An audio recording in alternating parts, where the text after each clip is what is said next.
Gusto ko lang magkwento. Sige. Total, marami naman kayo nandito. Gusto ko lang mag-share ng mga things na nangyari lately. Napakadami actually.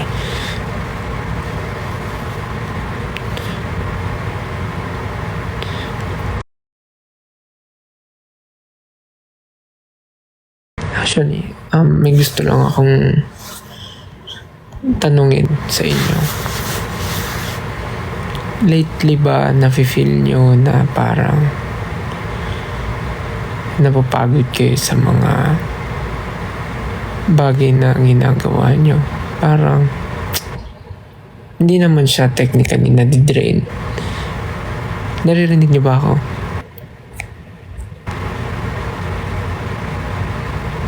Okay.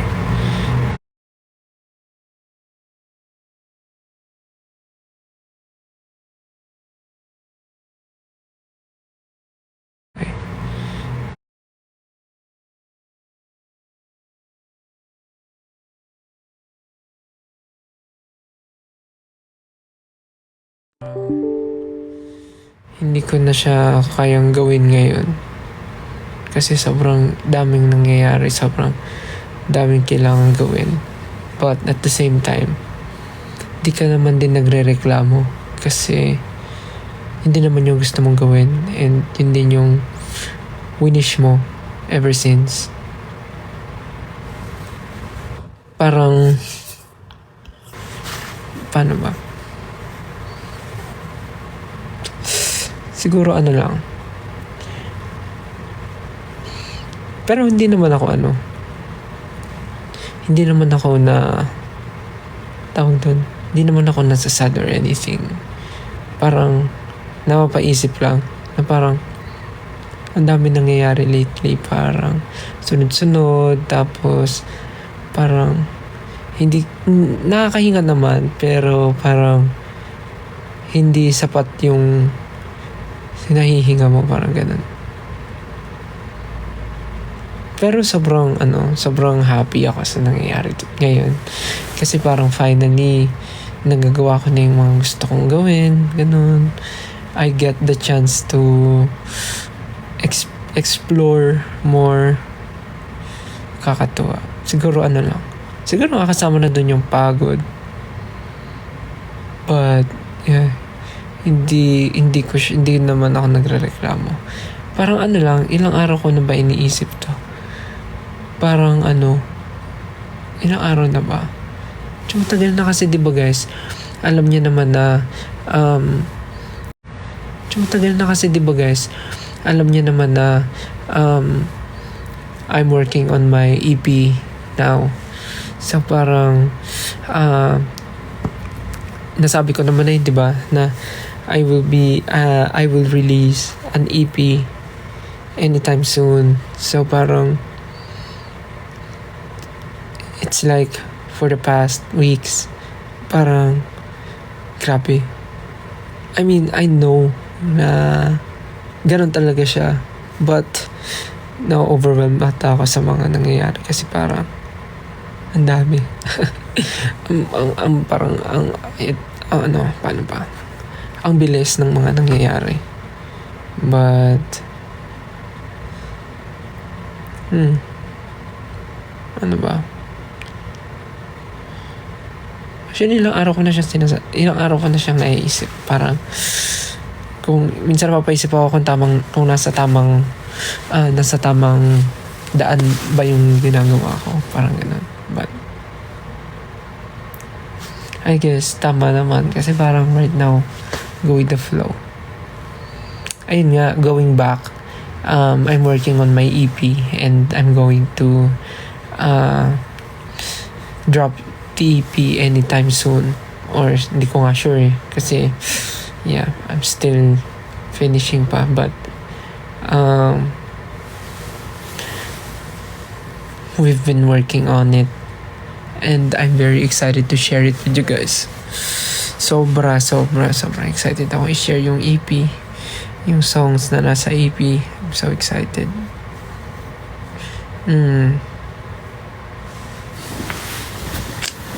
Kayo ba? Ano bang pinagkakaabalahan nyo lately?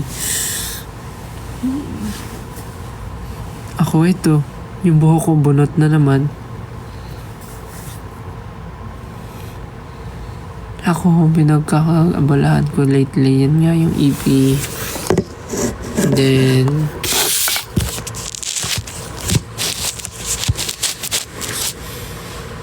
ayun pala, tomorrow, meron kaming Pure Gold concert sa Araneta Coliseum with artists with other Pure Gold family.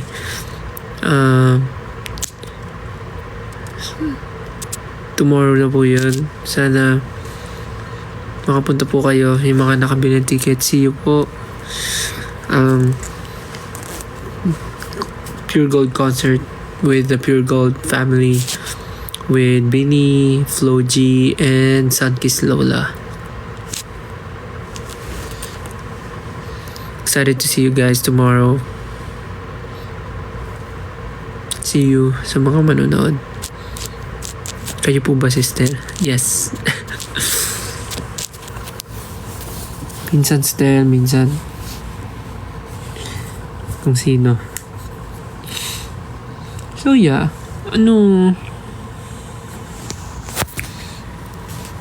Medyo na-overwhelm lang siguro ako kasi sobrang dami nangyayari lately.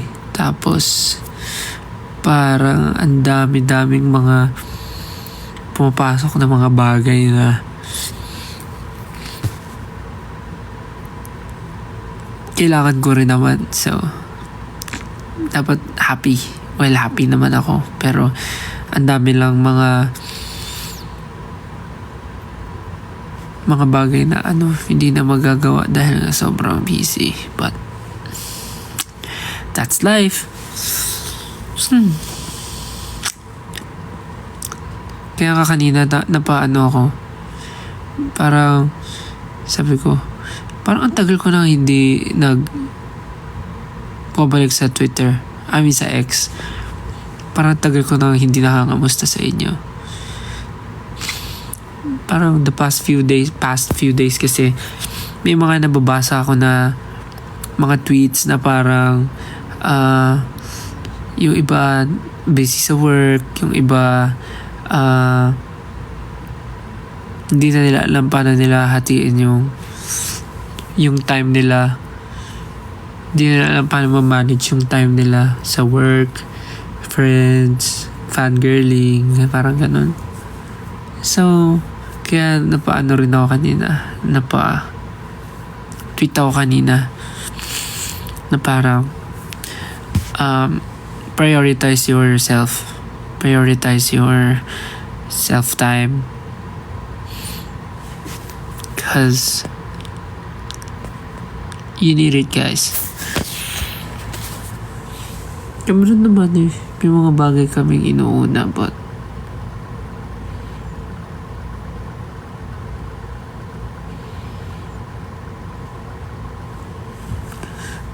always remember na pag napapagod mag-rest, okay? Don't overwork your mind, your body.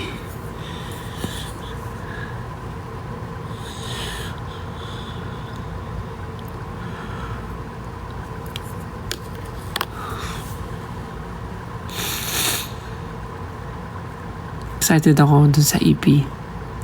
I'm sure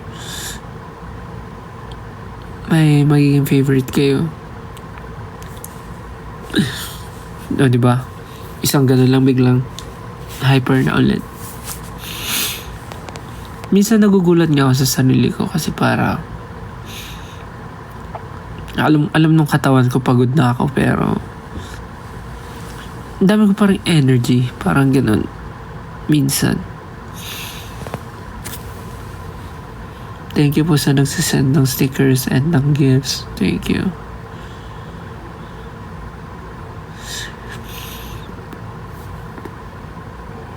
Ayun na, inaantok na ako. Pero legit nga, kailan ba yun? Nung isang araw, sobrang daming schedule. Tapos parang buong araw din ata akong nagre-record. So parang gamit na gamit yung energy ko nung buong araw na yun. Tapos 1 a.m. Ay, thank you po sa nagsisend ng stickers. Tapos parang 1 a.m. gising pa din. Nagtatrabaho pa din. Tapos umabot ng 2 a.m. Pero may energy pa din ako. Like, di ko alam kung saan ko kinukuha yung energy. Baka mamaya ayun, antok na ako. Baka mamaya yung energy na yun, ano lang pala siya, ano tawag doon? Parang kalimutan ko.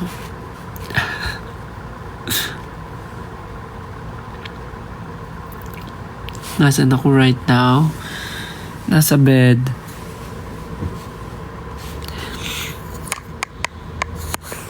Adrenaline. Yeah, adrenaline. Perfect. Thank you. Sino yun? Tama, adrenaline. Thank you. Sino nagsabi? Nawala.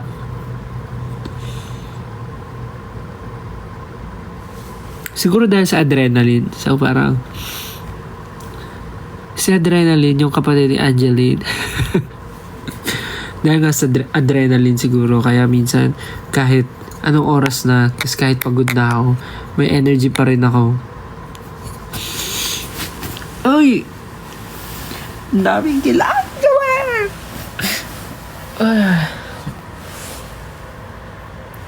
So excited. There's a lot of things to...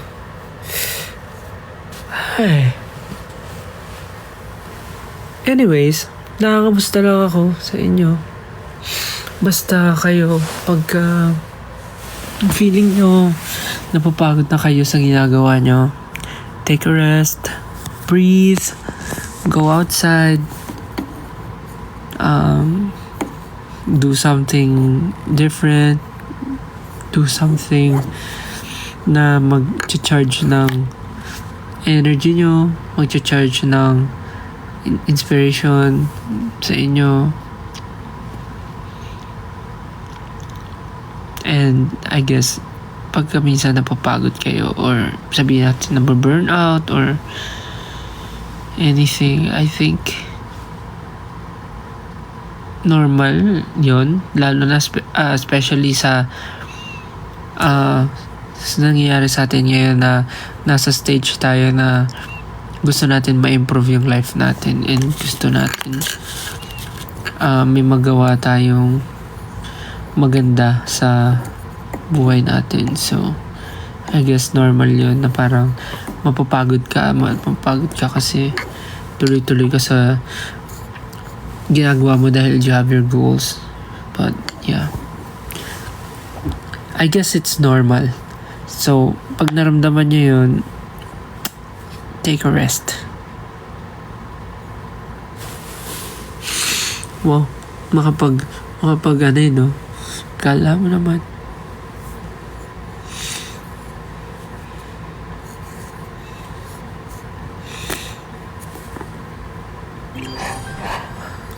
Inaantok lang ako, guys. Actually, baka matulog na ako. Nakamusta lang naman ako. Sobrang na-miss ko lang makipag-usap sa inyo. Basta, yun na. Wow, thank you so much for my stickers. Thank you kay... Okay, thanks, bye. Thank you kay Josa Marix. Thank you kay Kentel Uwu. Thank you kay Shinesa. Tsaka kay Jovan Verly. Wow. Hanggang ngayon nanonood kayo, ha. Ito yung mga dati pa eh. Hanggang ngayon nanonood kayo. But yeah, I know na busy lang rin kayo sa mga buhay-buhay nyo. But I know na nandyan kayo. But ang galing, no? Kung sino yung mga napapanood ko, nakikita ko dati nanonood pa rin hanggang ngayon. Amazing.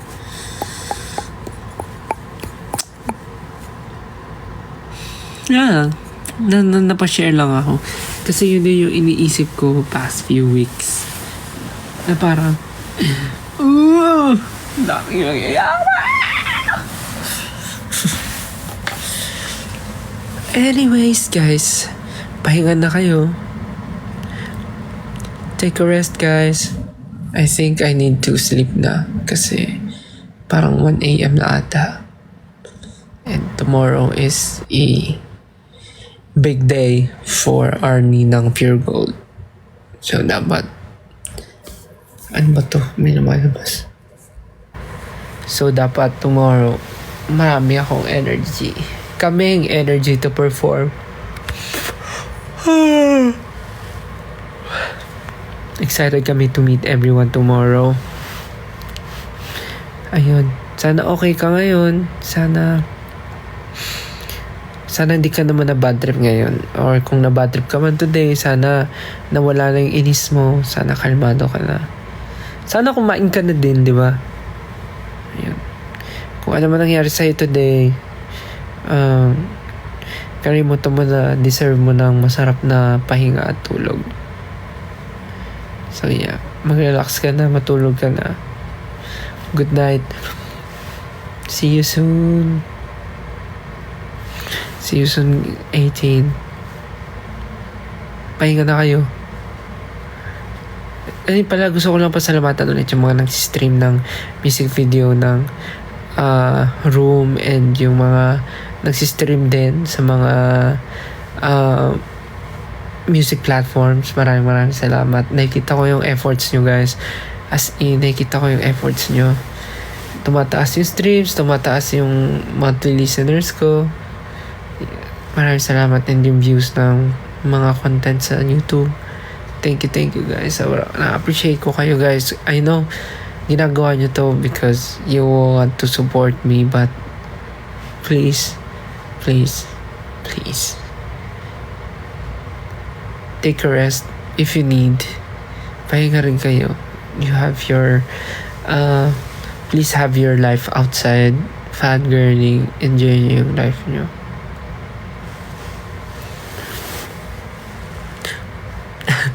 Please don't prove I'm right. Ayun, sige na, matutulog na ako. Inaantok na ako. Nagpaantok lang talaga ako. Thank you, guys. Sana magpahinga na rin kayo. And see you tomorrow. See you later. Sige na. Matutulog na si Estelle. At ako inaantok na. Bigla na ako inantok. Napaka ganda ng nangyari. Naiantok na ako. Sige na. Good night, guys. I love you. Sleep tight. Sleep well. Pahinga kayo. Bye-bye. Good night. See you tomorrow. Tutulog na ako. Naantok na ako. Good night. Bye-bye. Love you, guys. Love you. See you soon. See you tomorrow.